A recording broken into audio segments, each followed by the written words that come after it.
What is up, guys, and welcome back to another video. In today's video, S63 Coupe. And it's a bit like a car I've had once in Cancun. Why, you might ask? Well, I don't know, but here is what I know. In today's video, we're going to be taking a look at the engine, then looks, then luxury, and finally performance, where I'm going to be taking this car out and driving it like I own it.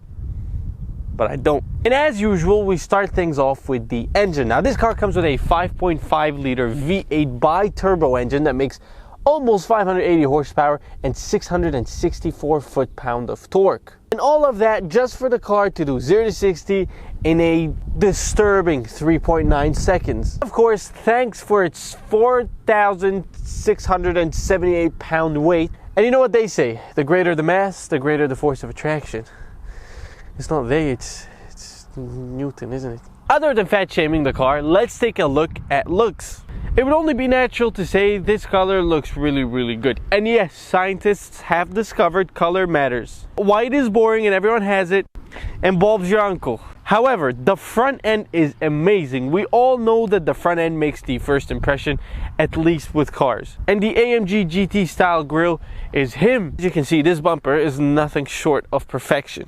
And when we move on to the side, it is well blended with the rest of the car. Although I would say nothing spectacular, but sometimes simplicity is beautiful. And those wheels are the chef's kiss because they work so very well with the car. If there are two things I hate in this world, surely one of them is getting in the back of coupes.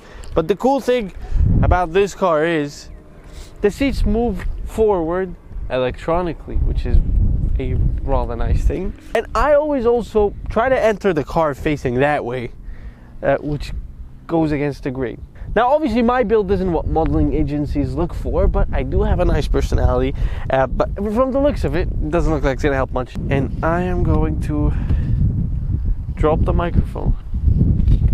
Oh, ow! Pulled my groin. Wait, what's a groin? You don't know what a groin is? You're uneducated. And now that I'm in here, I actually don't feel.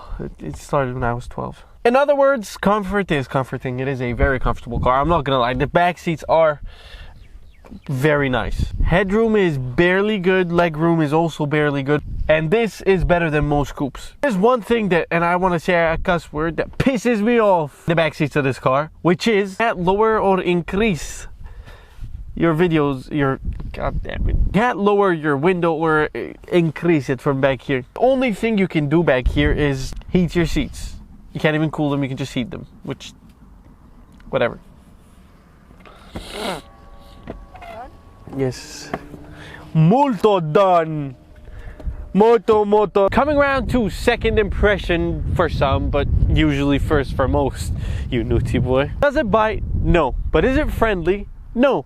What is it, you might ask? Well, that's a good question. But here's the thing. It is extremely well done and organized. Being a BMW boy my whole entire life, I've always been used to too much going on. There is a couple of things that I would like to talk about. These exhaust tips are fake. And by that I mean, what you get under them is not really what you're seeing. In all fairness, everything is like that nowadays. So we're gonna rapidly move on from that. Now, my favorite part of every video, the trunk. The part that no one really ever cares about. In here, there's 2 of our camera bags. That's about as much as you can fit in there. Is that a B? Start running that way. Anyways, trunk space, rather small. And now that we finally moved on to the front seats, they are very lovely looking seats. They do look comfortable, and they really are comfortable. Obviously not the color choice of everyone, but your majesty could buy yours with whatever color makes you happy. And while we're talking about the seats, you get both cooled and heated seats, and you also get a massage function. To be completely honest with you, the last like 4 cars we've reviewed, they've all had massage functions. And these seats move in ways that not even Shakira can. The infotainment system is good for what it is. The dashboard is alright. It's a bit of a weird button layout because choosing between sport, comfort and manual from a button that goes in circles is a little bit weird. And then under that you have your suspension button where you can pick between comfort and sport. Anyways, you get some big storage space in here, and you get some storage space pretty much everywhere. This car is not lacking storage space, but it's starting to get dark and it's starting to sound a lot like let's take the car out and check the performance. So we're gonna press on this little button here. Seatbelt is gonna come to me because this is not poverty models. We're gonna launch the car once in its once in sport, and then we're gonna drive it around in sport. Comfort is, and then we'll get to comfort. Okay, I'm not gonna waste your time and my time by driving the car in comfort. Who does that? ESP's off. Everything's in sport. Brakes all the way in, gas all the way in. Build some boost, get to 2,000, and off we go.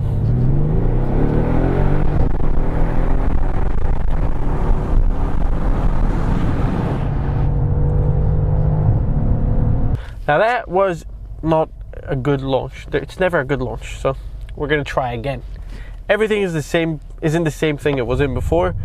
Try to get it to 2,000. You see that?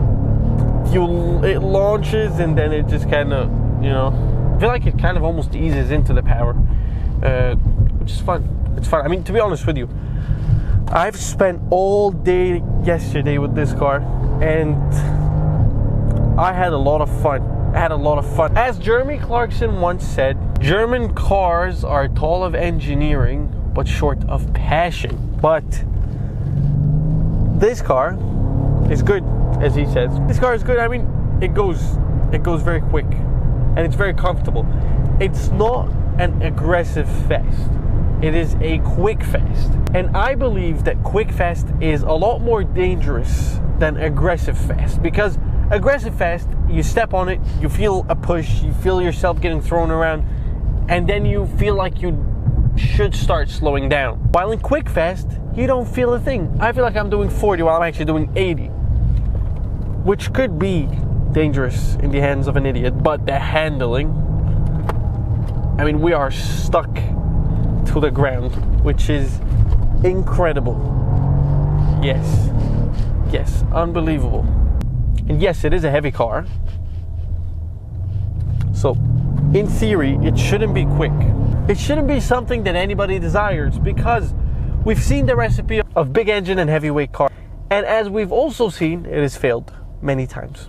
And as I was telling you earlier, I did spend all day yesterday with this car, and to be completely honest with you, when I got home I was a little depressed, because I know I'm gonna have to go back to the EcoBoost Mustang. Now, if you've been subscribed to the channel, you'd know that the EcoBoost Mustang is my car, and it's quite honestly a piece. Anyways, guys, the S63 Coupe is hands down one of the better things in life. And as usual, I hope you guys enjoyed today's video. If you are new here, don't forget to subscribe, and I will see you guys in the next video.